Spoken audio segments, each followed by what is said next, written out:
Okay, now it's your turn to play around with this stuff. So all of the team should open your book to problem number 143. And this shouldn't take a real long time, but I'd like for you to read, have your reporter read this out loud to the team. And then your team is going to have to come up with a strategy and be prepared to share that with the class because you're going to be showing it to the class once you come up with one. So take a few minutes to read to 143, come up with a strategy that you can share with the class, and you can pause the video while you're doing that. Okay, once you have finished to 143 and you've shared your strategy with the class, I want you to move on to 144. And this is where the warm-ups will help. So this time each team member is going to pick one, B, E, or F. So if you have 4 people on your team, then 2 people might have to work on one of them. You're going to take 5 minutes to work out on solving and checking the one that you picked. So be very mindful about how the strategies that you can use to check that. And then you're going to take turns, 3-minute rotations. So team member 1 is going to explain their problem to the team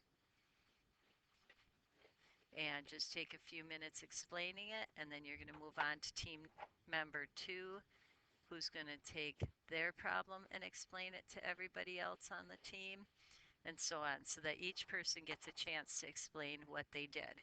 And you can pause the video until you're done with that. Okay, the last thing that you're going to do today is some closure activities.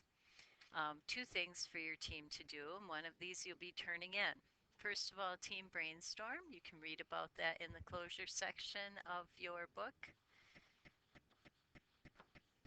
And you did that last time, so you should know what that is. I want you to list everything that you learned in this chapter because that's the stuff that you can expect to see on the team test, which is next class period.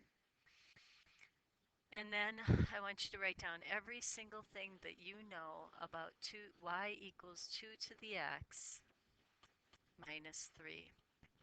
Everything you know, everything. You and your team just try to come up with as many things as possible. Maybe the team with the most things correct about that will win a little prize. And you can pause while you're working on that. Okay, your homework today and what you can finish up the day working on together if you'd like is you have some problems, 149, 150, 152, and 155 from this lesson, and then all of the closure problems. Remember, this is how you study for the team test, which is coming up next class period. So if you want to do well on it, you should do all of those problems on your own or with your teammates because your team is who you're going to be taking it with. But Wednesday is the team test and we won't have a lot of time to review because it's a shortened class. So make sure you get that done and good luck. Have a great day. Bye. Bye.